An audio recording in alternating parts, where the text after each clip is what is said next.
Ladies and gentlemen, got an interesting video for you today, that's for sure. We're looking at is kangaroo, the world's strongest leather?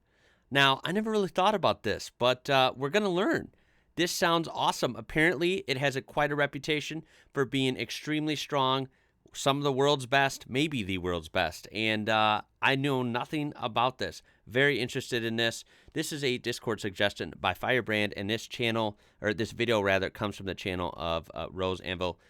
Now, I'm going to skip around a bit, so if you want to watch the whole thing uninterrupted, of course, you can use the link in the description. Check them out. Show them some support. Here we go. Let's check out the results here. I want to learn about this. And then as for the leather, so this is the fun part of the video because we've never seen kangaroo leather, and there's so much hype around it, and not sneakerhead hype, but like old.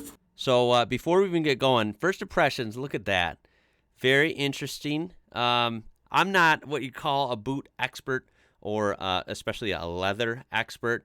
Obviously, by feel and looking at it in person, I might be able to see a little bit of a difference, but just first impressions, it looks nice. It looks legitimate.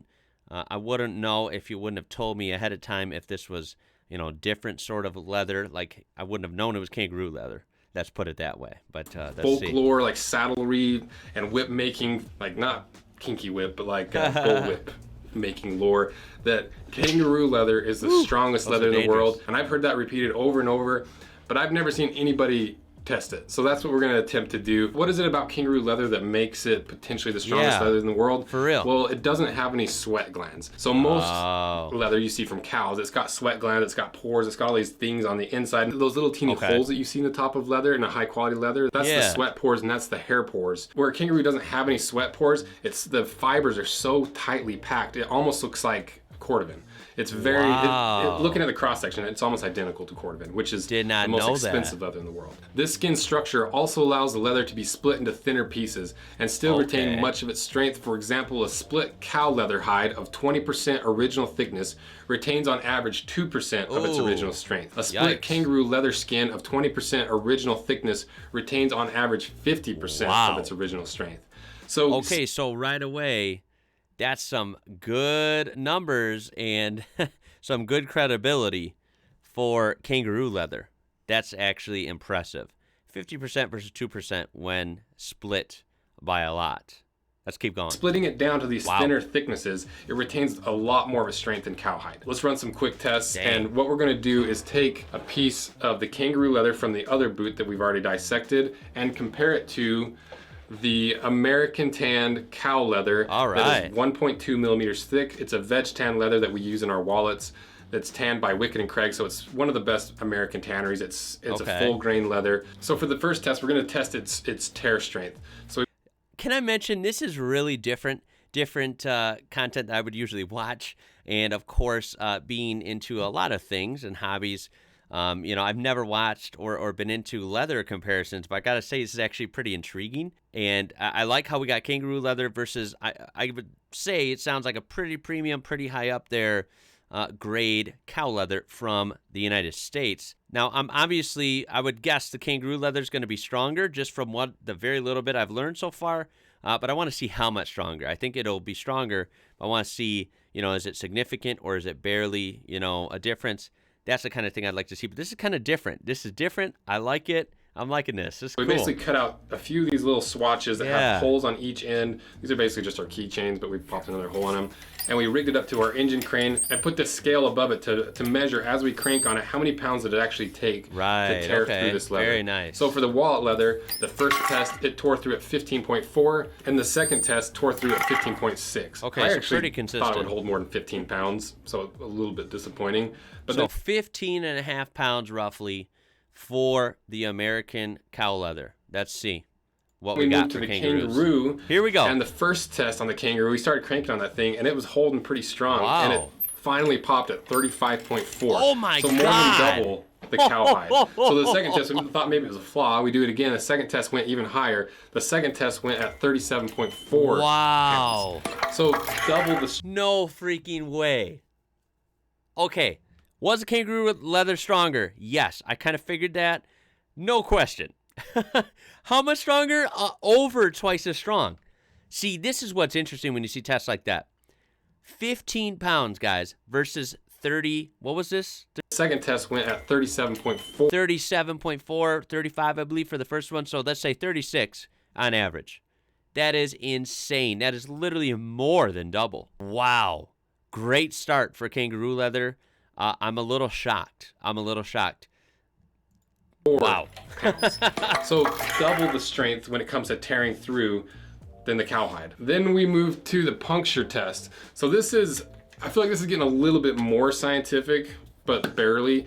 So the way that we did this test is we cut these discs out of the different leathers, the cow and the kangaroo, and we mounted it inside of this. This is a ring maker for coins from early days of Roseanneville. And basically what this does is it clamps down on these circles, and it allows us to take that arbor press and perfectly pinpoint it in the middle of the swatch and see how many pounds it takes for that nail to pierce through the swatch. So the cow leather was first, and the first test we pierced through at 16.5 pounds. The second test was super close as well at 16 pounds.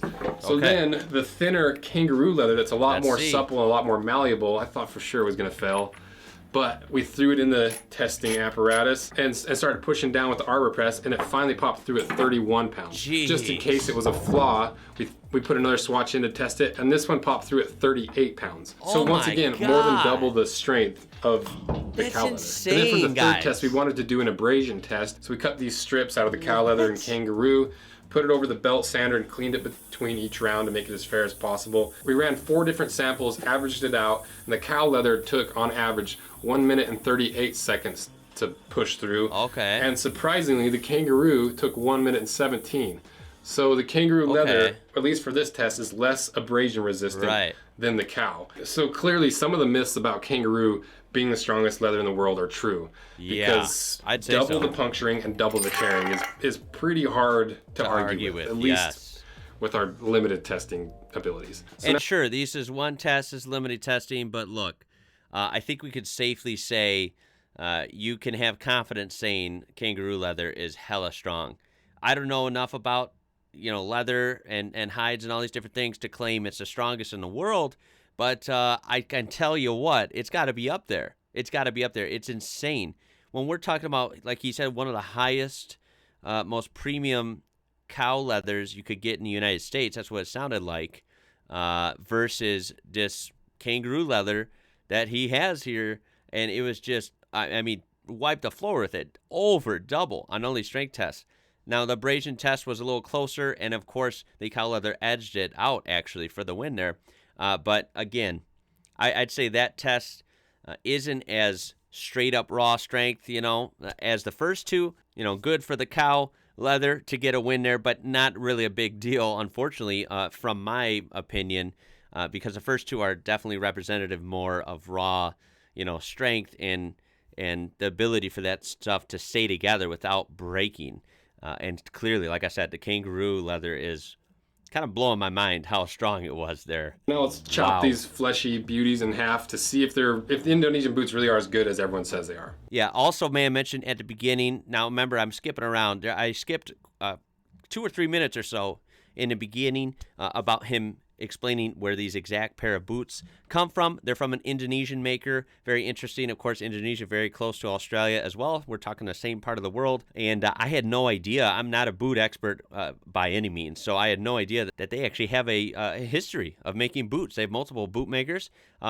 People in the boot world might know more about this and know they're kind of famous for making boots. So I thought that was kind of cool. So I encourage you, like I said, use that link. Check out this whole video. You can learn about that. But here we go. Let's go on.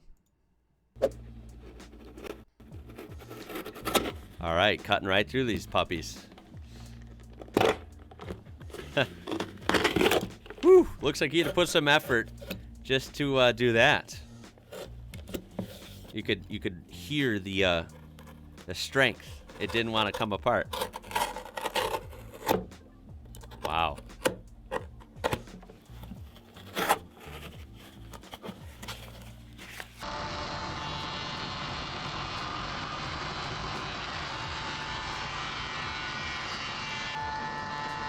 It's always funny. I don't think there's like a name for this, but whenever you see, I know this is actually valuable for testing and, you know, seeing how things are made and built and crafted. So I know it's not a big deal. I'm not sitting here complaining about it or saying this guy's doing something wrong. Not at all. But part of me always is like tiny bit cringing inside, like, oh no, look at this brand new pair of boots, and like it's just getting torn apart. It's like, it sucks, right? Do any of you feel like that? Sometimes I see that and I'm like, oh, it's hard to watch a little bit, right? But in reality, all right, we got them cut in half. It's fascinating. A few days ago, because we needed to do our test swatches. But let's see what's inside. Wow, look at that. Can't say I've ever seen a boot super like that. high quality construction, as we expected and as everyone says. And I love this channeling insole, because usually you only see this in really, really high-end boots or high-end dress shoes. So it's cool to actually show you guys this on the channel, because we've never cut anything apart that does this. And now you can see that hand stitching that sews this insole to the welt.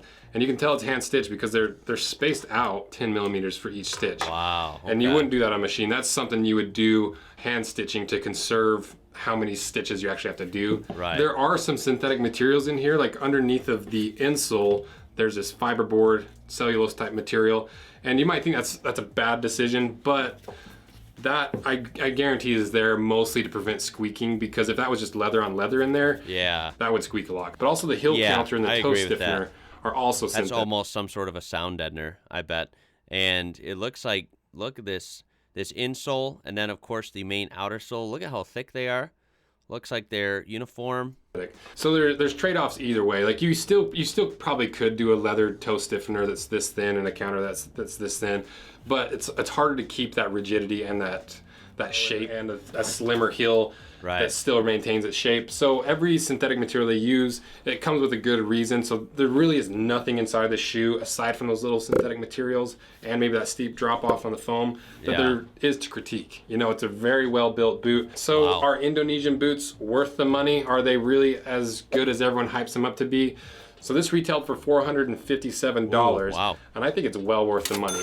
You know, so not exactly cheap, but not crazy expensive. I know boots can get up into the thousands of dollars if you want to go crazy with you look them. at this compared to some of the Pacific Northwest boots, you compare it to Viberg, you compare it to all these other brands that are making this high quality of a boot. These are just as good for just a little bit less money. Wow. So let me know what you guys think. And so shout out to Indonesia for making some good boots. I mean, these look like quality. They look sharp. I like the style of them. And, you know, it's kind of cool that we got some Indonesian great quality boots. We have, of course, the source, Australia. We got some kangaroos. We got Australian leather, basically, right? Some Australian kangaroo leather. And it makes for a good product, I suppose, right? not going to lie, watching this, really cool to learn, really cool to see the kangaroo leather. Of course, even more insane to see how strong it really was. I was really impressed with that. Tell me your thoughts on this down below. Have you heard about kangaroo leather? Have you heard that it's the strongest? Do you really believe that? I mean, like I said, I can't sit here and claim it's the strongest because I don't have the credibility for that, but I can say I would definitely think it's a contender for strongest leather. I mean, I don't know much about it, but it looked pretty damn strong to me. Really, really impressed by it. I can say that for sure. And to think that that's definitely stronger than pretty much like any cow leather, I could get in the U.S., for example, I would definitely go with the kangaroo leather if you're going for durability. I mean, how can you argue with it? It's awesome. Definitely got to take a look myself. Where can I get? I do like boots. I'm not a boot enthusiast or, a know-it-all about boots, like I said earlier. Definitely not. But I do own, a few pairs of boots, and I enjoy them. I think they're awesome. And I can tell you, I haven't bought boots in a while. I think it'd be real nice for my next pair to get some kangaroo boots. I mean, I love Australia. Australia is a big part of my life in this channel, and kangaroos are awesome. I think kangaroos are fun. So why not get a nice quality boot with kangaroo leather for my next pair? We'll have to look into that, okay? Let me know if you're from the U.S. or you would know how I would go about that. Otherwise, let's talk in the comments about this, like I said. And make sure to smash that thumbs up button, that like button, because it will help this video out a lot. I do appreciate it. Great suggestions from you guys on Discord, as always. Thank you for that. Remember, you can subscribe. We're on our way to 100K. We're closing in, guys. We're over 80K now. Can't thank you guys enough. Let's keep going, okay? And then check the description for this original video. This was really cool. I skipped around, so make sure to watch the whole thing with the link in the description.